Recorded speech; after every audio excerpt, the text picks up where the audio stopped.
बिस्मिल्लाहिर्रहमानिर्रहीम। एक और वीडियो आपकी खिदमत में स्टूडेंट्स ऑफ क्लास 9 के लिए चैप्टर नंबर 1 का सेल्फ असेसमेंट है 1.6 और इसमें लिखते हैं कि आइडेंटिफाई आयंस, मॉलिक्यूलर आयंस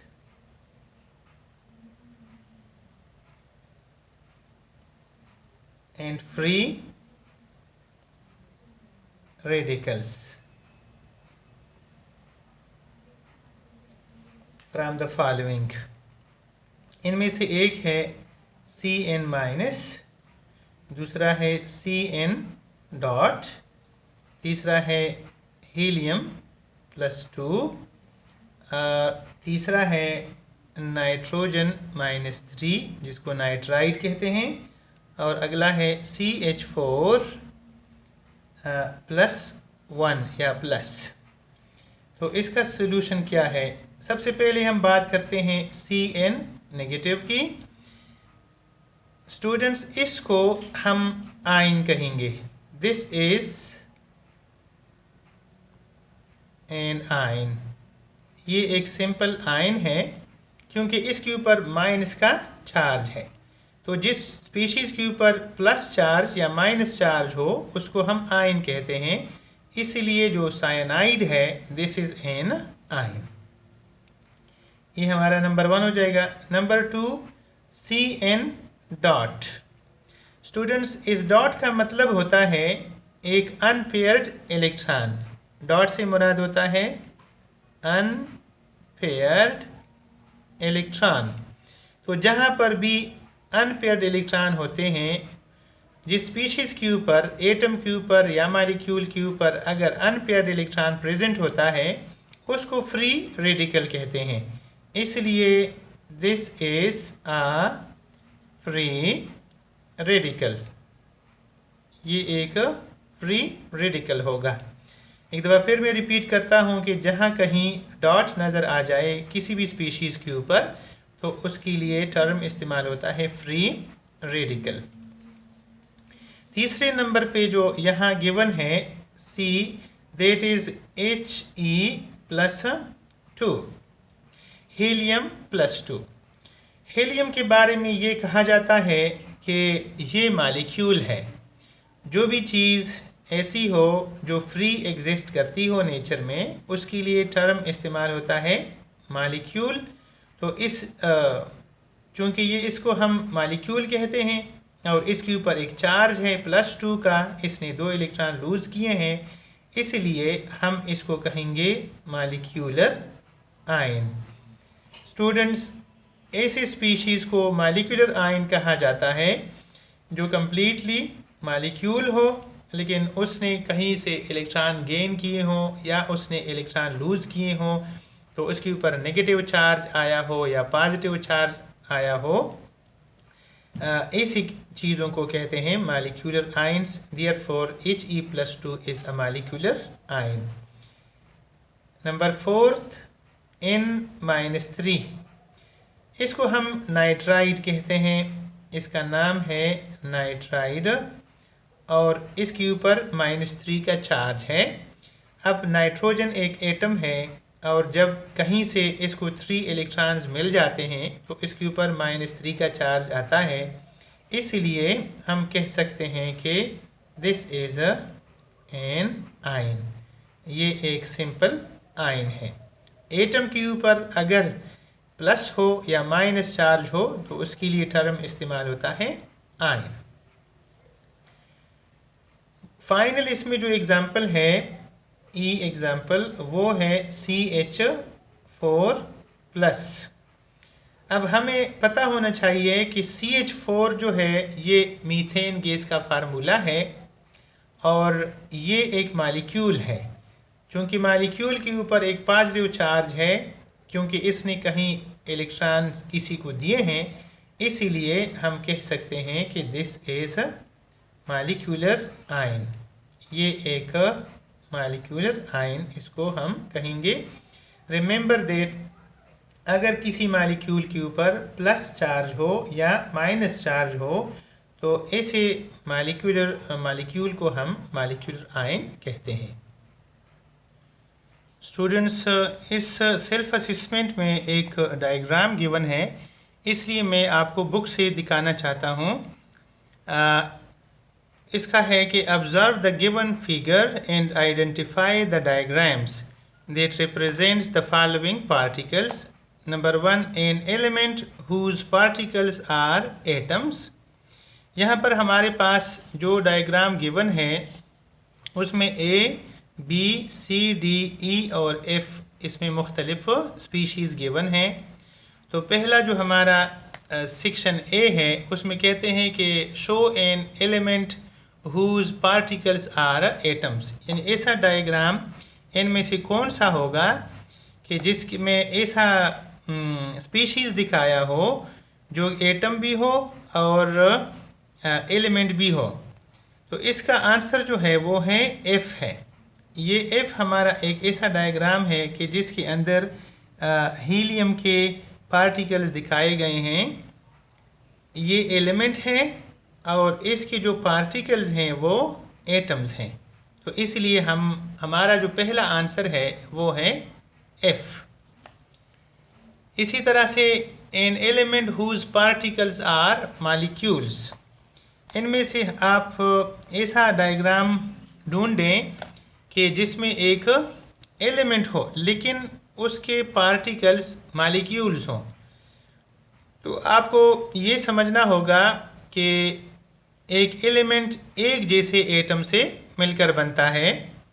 अब यहाँ पर बी डायग्राम ऐसा डायग्राम है कि जिसमें एक तो मॉलिक्यूल्स गिवन हैं जिसको हम डाई एटॉमिक मॉलिक्यूल्स कहते हैं और इन मॉलिक्यूल्स के अंदर सेम एटम्स प्रेजेंट हैं। तो सेम एटम्स चूँकि प्रेजेंट हैं लिहाजा ये एलिमेंट हो गया और चूँकि दो दो एटम्स मिलकर रहते हैं इसलिए ये मॉलिक्यूल हो गए। तो लिहाजा जो सेक्शन बी में पूछा गया है कि an element whose particles are molecules, वो है फिगर नंबर बी। सी में पूछते हैं कि अ कंपाउंड। सिंपली आप मुझे यहाँ पर बता दें कि ऐसा डायग्राम आपने बताना है कि जिसमें एक प्योर कंपाउंड गिवन हो, वो है ए। इस ए डायग्राम में हमें एक ऐसा कंपाउंड दिखाई देता है जिसमें दो किस्म के एटम्स हैं। एक छोटा सा वाइट कलर का एटम नज़र आता है जबकि दूसरा ग्रीन कलर का बड़ा एटम नज़र आता है, जैसे HCl हो गया या कोई HBr हो गया वगैरह। तो ये एक कंपाउंड का एग्ज़ाम्पल है, इसलिए कि इन मॉलिक्यूल्स के अंदर दो मुख्तलिफ किस्म के एटम्स मौजूद हैं। आप ए और बी में कंपैरिजन कर सकते हो। बी में दोनों सिमिलर एटम्स हैं लिहाजा ये मॉलिक्यूल्स हैं लेकिन एलिमेंट के, और फिगर नंबर ए में जो मॉलिक्यूल्स हैं उसमें दो किस्म के एटम्स हैं लिहाजा ये जो मॉलिक्यूल्स हैं वो किसी कंपाउंड के मॉलिक्यूल्स हैं। डी में कहते हैं a mixture of an element and a compound. अब एक एलिमेंट वो होता है जिनके सारे एटम्स एक जैसे होते हैं। इसका जवाब है सी, इसलिए कि इस डायग्राम के अंदर हमें एक ये नज़र आता है, मॉलिक्यूल नज़र आता है कि जिसमें दोनों एटम्स एक जैसे हैं। इसी वजह से हम कहते हैं कि ये एक एलिमेंट है। ये भी एक एलिमेंट का मॉलिक्यूल है, लेकिन ये जो ट्राई एटॉमिक मॉलिक्यूल है इसमें हमें दो छोटे और एक बड़ा एटम नज़र आता है। चूँकि ये दो मुख्तलिफ एटम्स का कम्बिनेशन है लिहाजा ये किसी कंपाउंड का मॉलिक्यूल है। तो सी में एलिमेंट और कंपाउंड का एक मिक्सचर गिवन है, लिहाजा जो डी है यहाँ पर डी में पूछते हैं कि अ mixture of an element and a compound. तो वो इन डायग्राम्स में से सी डायग्राम वो है कि जिसमें एक मिक्सचर है किसी एलिमेंट का और एक कंपाउंड का। नेक्स्ट है ई में पूछते हैं कि अ मिक्सचर ऑफ टू एलिमेंट्स, किसी दो एलिमेंट्स का मिक्सचर बताएं। तो वो आंसर है डी। ये इस तरह से है कि ये दोनों हमें जो पार्टिकल्स नज़र आ रहे हैं ये सिंगल एटम्स पर मुश्तमिल हैं। अब चूंकि ये सिंगल एटम से बने हुए हैं तो इसका मतलब ये है कि ये किसी एलिमेंट के जो हैं पार्टिकल्स हैं। और जो हमें ये ग्रीन पार्टिकल्स नज़र आते हैं जो कि इनफैक्ट मालिक्यूल्स हैं, अब ये भी सिमिलर एटम से मिलकर बने हैं, इसलिए ये भी किसी एलिमेंट को रिप्रेजेंट करते हैं। So D is the diagram where there is a mixture of two different elements, blue colour का एलिमेंट और ग्रीन कलर का एलिमेंट। एफ में कहते हैं a mixture of two compounds. एक ऐसा डायग्राम इनमें से बता दें जो दो कंपाउंड्स का मिक्सचर हो, तो उसका आंसर है ई। इसलिए कि यहाँ पर एक कंपाउंड है फॉर एग्जांपल ब्राउन कलर का, कि जिसमें 3 एटम्स छोटे छोटे और एक एटम बड़ा नज़र आता है, जैसे कि एमोनिया का मालिक्यूल होता है। जबकि दूसरा कंपाउंड जो है ये ब्लू कलर का बड़ा एटम और वाइट कलर के छोटे छोटे एटम्स यहाँ पर दिखाए हैं। तो चूंकि ये भी कंपाउंड है और ये भी कंपाउंड है, लिहाजा जो कहते हैं कि ऐसा डायग्राम बता दें जिसमें क्या हो, अ मिक्सचर ऑफ टू कंपाउंड्स हो, तो वो है डायग्राम ई। तो लिहाजा मैं यहाँ पर इसको लिख देता हूँ कि अगर आपको लिखना पड़ जाए और आपके सामने ये डायग्राम गिवन हो तो फिर कैसे होगा। उसके लिए ये है कि आप लिखेंगे ए का आंसर जो यहाँ आ रहा है वो है एफ, डायग्राम एफ है। बी का जो आंसर है वो डायग्राम बी है। सी का जो आंसर है वो डायग्राम ए है। डी का जो आंसर है वो डायग्राम सी है। और ई का जो आंसर है वो डायग्राम डी है। एफ का जो आंसर है वो डायग्राम ई है। तो लिहाजा ए, बी, सी, डी, ई और एफ तमाम डायग्राम्स को हमने एलोकेट कर दिया और उम्मीद है कि आपने इसको समझ लिया होगा। Thank you. इसका जो सेकेंड क्वेश्चन है वो उसमें पूछते हैं कि observe the given figure and decide which diagram represents particles in an element, a compound or a mixture। कहते हैं कि ये डायग्राम आप देख लें कि इसमें कौन सा फिगर एक एलिमेंट को रिप्रेजेंट करता है, कौन सा एक कंपाउंड को रिप्रेजेंट करता है और कौन सा एक मिक्सचर को रिप्रेजेंट करता है। तो इसमें हमारा जो कंपाउंड है, फॉर एग्जांपल इधर मैं आंसर लिख देता हूँ कंपाउंड का। कंपाउंड इसमें कौन सा है, फिगर ए। ये इसलिए है कि यहाँ पर हमें वो मालिक्यूल नज़र आ रहे हैं कि जिसमें ब्लू कलर के बड़े एटम्स वाइट कलर के छोटे छोटे एटम से जुड़े हुए हैं, बॉन्डेड हैं उनके साथ। ये एक ही कंपाउंड के मालिक्यूल्स हैं, इसलिए ये एक प्योर कंपाउंड है।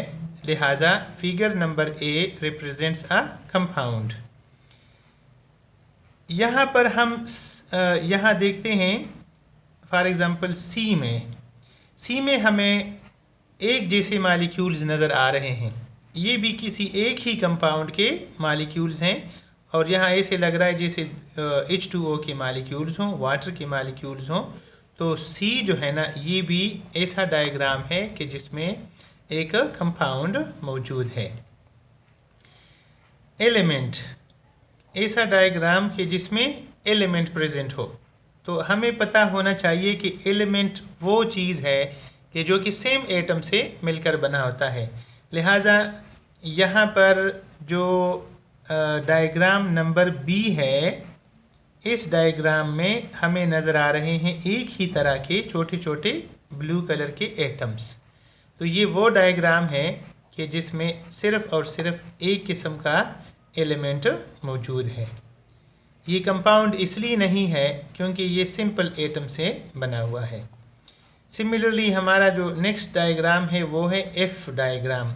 इसमें भी आपको एलिमेंट नज़र आता है और एफ के अंदर आपको एलिमेंट नज़र आता है जैसे O2 है। ये ऑक्सीजन मालिक्यूल्स हैं, एक जैसे एटमों से मिलकर बने हुए हैं। तीसरा जो है वो कहते हैं कि व्हाट इज़ या वेयर इज़ मिक्सचर। तो डायग्राम नंबर ए जो है इसमें आपको डायग्राम नंबर डी में आपको नज़र आएगा एक मिक्सचर, इसलिए कि एक तो इसमें ब्लू कलर के हैं और बाकी इसमें वाइट कलर के मुख्तलिफ मालिक्यूल्स हैं। तो जब दो मुख्तलिफ किस्म के एलिमेंट्स या कंपाउंड्स आपस में मिक्स हो जाएं, इससे बनने वाली चीज़ को मिक्सचर कहा जाता है। लिहाजा डी वो डायग्राम है कि जिसमें हमें मिक्सचर नज़र आता है। सिमिलरली ई डायग्राम जो यहाँ नज़र आ रहा है वो भी एक मिक्सचर है। आप देख सकते हैं कि एक मालिक्यूल 3 एटम्स पर मुश्तमिल है जबकि दूसरा मालिक्यूल 2 एटम्स पर मुश्तमिल है। ये अलग कंपाउंड है और ये एक अलग कंपाउंड है। इन दो कंपाउंड्स का एक मिक्सचर आपको डायग्राम ई में नज़र आता है। तो लिहाजा डायग्राम ई जो है ना क्या रिप्रेजेंट करता है? It represents a mixture. Thank you very much. आप मेरे चैनल को सब्सक्राइब करें और इस तरह के खूबसूरत वीडियोस देखते रहिए। Thank you very much.